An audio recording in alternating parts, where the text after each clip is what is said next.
You know, one thing, if there's one character trait that sums up a large subsection of our society and how morally and spiritually corrupt and bereft they really are, do you know what it is? Apathy.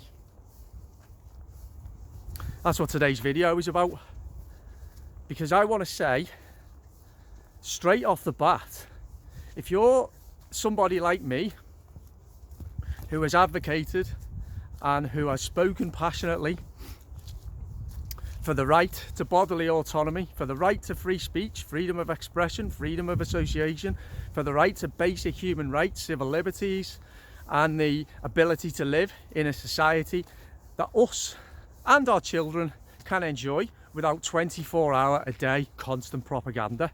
If you're one of those people, no matter how bad a day you're having, please, please, please remember you're needed and you're on the right side of history.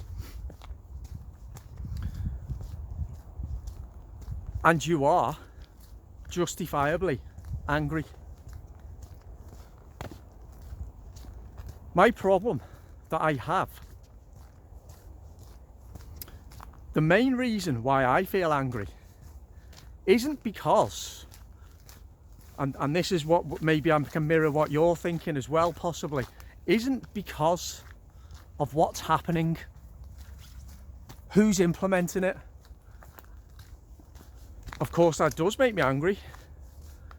My main issue with regard to my anger comes from our fellow countrymen and women's apathy in the face of that. What does it say about a large subsection of our society that, with the caveat that the anger is building, and it is, that so many people still have got their fingers in their ears, refusing to engage and following orders from a government that is treating them like a piece of dog shit on their shoe. And do you know why they're doing that?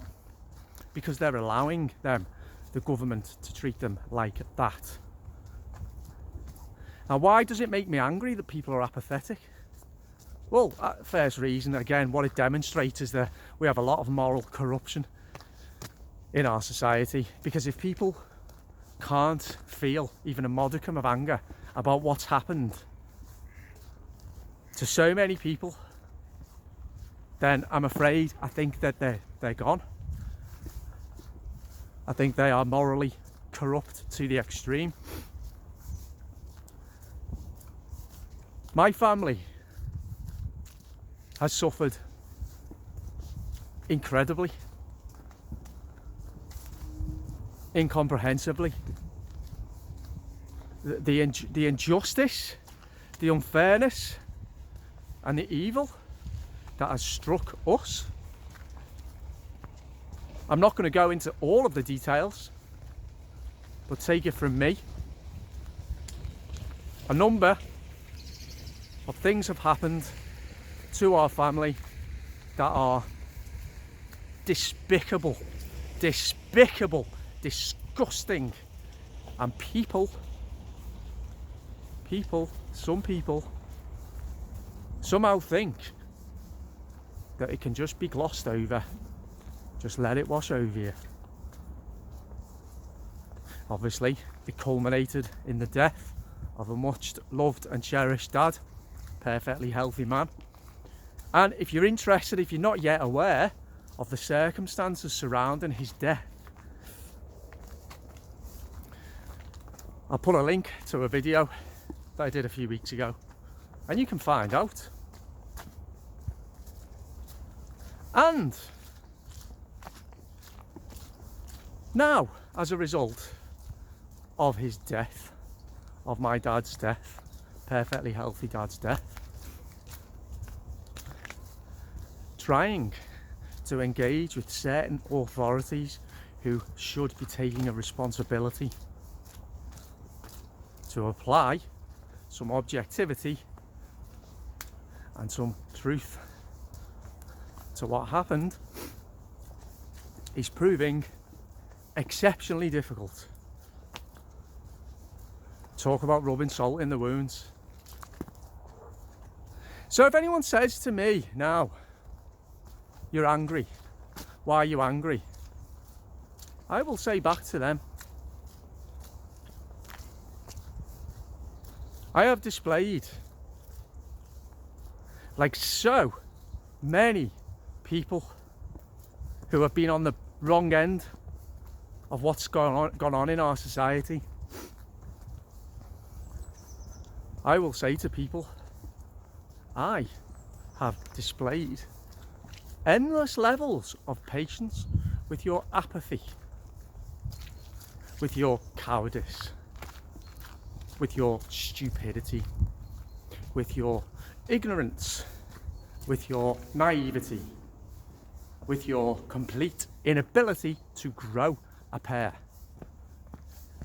For you to be apathetic and looking the other way when society is dismantled all around you and people's lives are ripped apart, for you to not care, is it any wonder? Is it any fucking wonder that people like me are angry?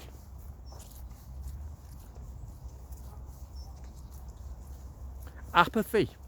Too much apathy in a society. Too much contracting out of personal responsibility.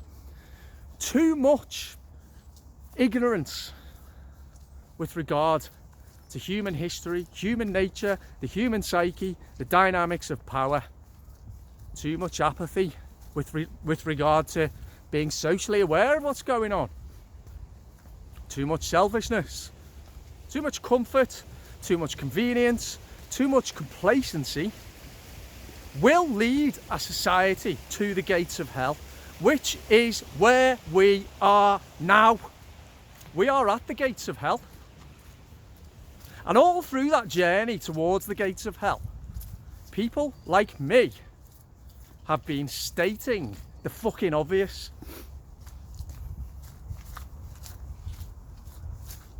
We've been saying, don't go there. There's nothing in this for you in the end other than heartbreak, heartache, misery, tyranny, suffering, destruction and death. There's nothing in it for you. And people were slow to listen. Now they listen in their millions, and thank God. So we're at the gates of hell.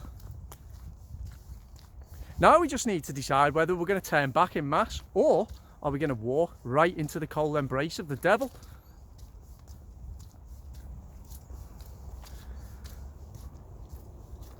So let me say again, for the people who've really suffered, and unfortunately the ones who are propagating this, accepting this, tolerating it, enabling it or encouraging it, are people who haven't been affected by it, as I've remarked in many other videos. They've not been affected, so they're okay. And they're also the same people who, when you have a conversation with them, cannot justify at all anything that's been done. They'll tell you to shut up, they'll change the subject, they'll get the glazed look over the face, they can't engage, they can't converse because they've not thought it through, because their truth is the media's truth, is the government's truth. They don't know what they are talking about. It's not their opinions. They're the same people. Now, if you are feeling angry and you've been at the sharp end of this and you've suffered, as me and my family have, realise your anger is not only justified, but is a natural response. Realise that we have displayed such levels of patience with people, but after 2 years and death and destruction and misery and the decimation of so many people's lives, our patience has run out. I sent a text to everybody in my phone a couple of days ago. The same text, actually, I copied and put it onto my Telegram channel, you can have a look at it. Because all that matters now is saying to people how we feel, is telling people what we stand up for. And we are now at the point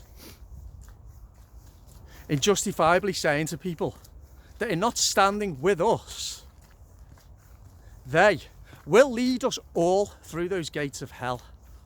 So here's the thing. Don't be afraid to be angry as long as it's controlled. Don't be afraid to tell people what you really, really think. I will have people in my life who probably detest me, and maybe even more now after I sent a text explaining exactly what I think, what the lies and the truths are, and what I stand for. But here's the thing, I know that there will be more people who agree with what I say.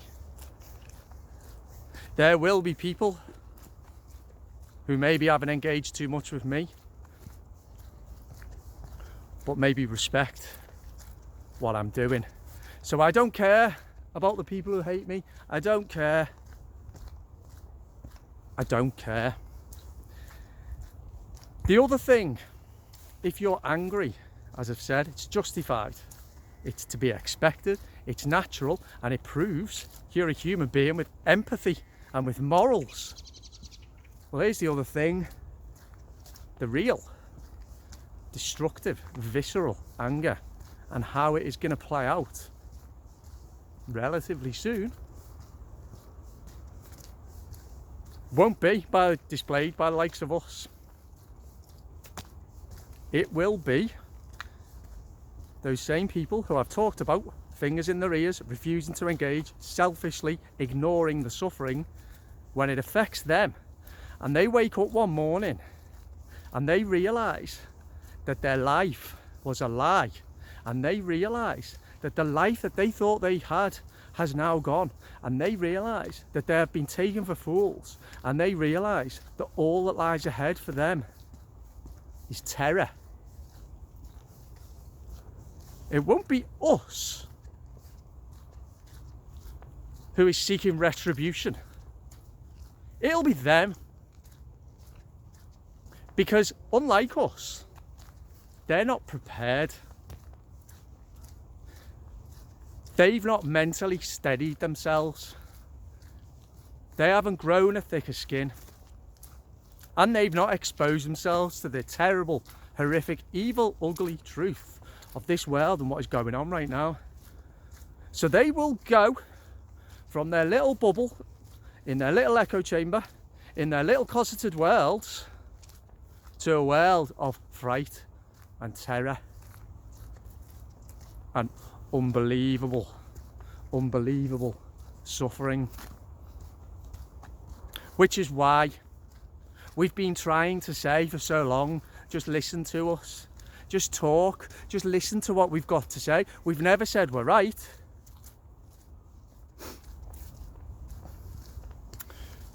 We are right in terms of, though, aren't we?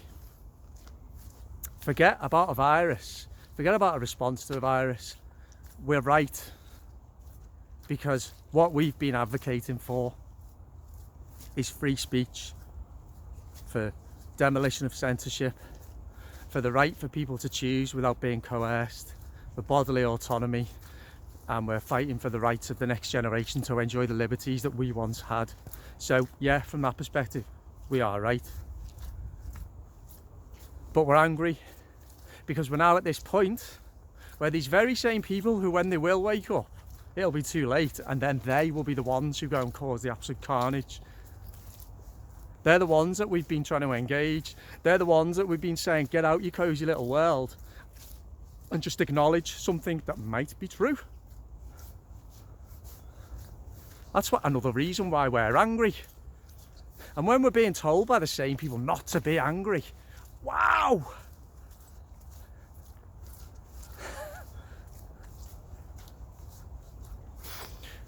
The ones who've been at the front of this, our anger isn't going to destroy us. Our anger isn't going to destroy anybody else. Our anger is born out of an immense sense of frustration and disgust at people's cowardice, spinelessness, and appetite actually to just embrace a totalitarian regime. Mandatory vaccines, oh, all right. Vaccine passports, oh, all right. Yeah, but they're not going to be able to, your friends and family aren't going to be able to go to the same places as you. They're not going to be able to go to the shops. They're not going to be able to go to the pub. Their kids might not be able to go to school. Well, that's apathy and cowardice. And when you see that apathy and cowardice in a society on a large scale, do people really expect that it's not going to make us angry?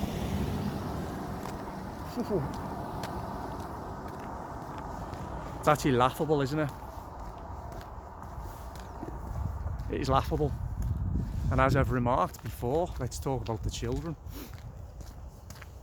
Every child who's too young to understand what's going on now, well, depending on their age, they may have a different levels of understanding.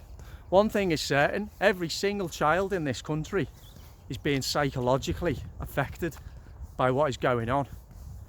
They can't not be, with a permanent presence of intolerable propaganda that is everywhere.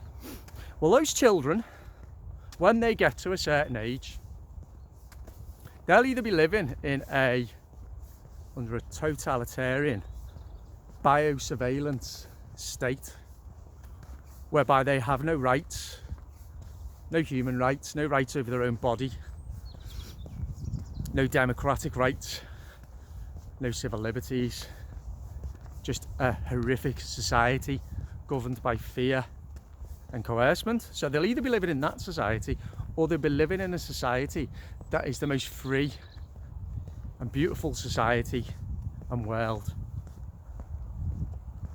that mankind has ever created. Now, whichever direction that we go in, I think unfortunately there's going to be trouble lies ahead, let's put it that way. But those children will justifiably and rightfully ask of their parents. They will say, either, if we are living under this horrifically tyrannical regime, what did you do to stop it? Did you defend my rights? Did you speak up? Did you take a risk? Did you do what was right? And what are the parents going to say? I'd suggest they'll die of shame. Or they will ask of their parents, this society, I love my life, all the opportunities, a beautiful connection with nature, connection with each other, amazing community, just a life of abundance and opportunity and truth. And they'll say then, so what was it like in the era of COVID, and what did you do? And what will their parents say then? Well, again, either yes, I stood up for you and created this society for you, or, well, I didn't do anything, I left it to X, Y and Z. And they're the questions that children will be asking, because whether history is revised or not, and whether my videos are all deleted, all the work of freedom fighters that they've done is deleted as attempts are made to completely demolish all the good work that people like me and so many others have done, we'll still find a way to make sure that the kids who will then be old enough to understand, that they know who did what and who didn't do anything. So back to anger. Don't let it consume you. And I say this to myself as well, as tempting as it is. Use it sparingly and in the right way. Realise that it's natural, and that if you're feeling angry, Well, that's because you're a human being with empathy. And if anyone says to you that you're angry, maybe talk to them about apathy and what it says about a person who is apathetic in the face of this mass suffering. Because that's the conclusion I've come to. Too much anger in a society, destructive. Too much apathy in a society, well, it's got us to where we are now. And I can't imagine any more danger that we could possibly be in than right now. So that's why too much apathy in society is more of a danger than too much anger. So don't let anyone, no matter who they are, criticise you for being angry. Unless, of course, you know, you're harming other people. I'm not talking about that, but if people say you're angry, explain to them why, and explain to them why their apathy is not symbolic of morality. Let's put it that way. So there we go. That's my video to everyone who is fighting this. We know it's a long war. The danger point is this winter. It was always going to come to this. We were mentally prepared. We are mentally prepared. We have been through so fucking much. I am going through hell myself. But as Winston Churchill said, when you're going through hell, you just keep going. And the strength and the resolve of me and others around me and out there, my subscribers, the amazing people doing so much work, we will never ever give in to this. We are the strong characters. This is doing nothing other than toughen us up. We will get justice. We will get the truth out there, and we will be the ones who, when we win this, not if, when, they're history lords. So there we go. I hope you have an okay day, and I'll speak to you soon. Bye bye.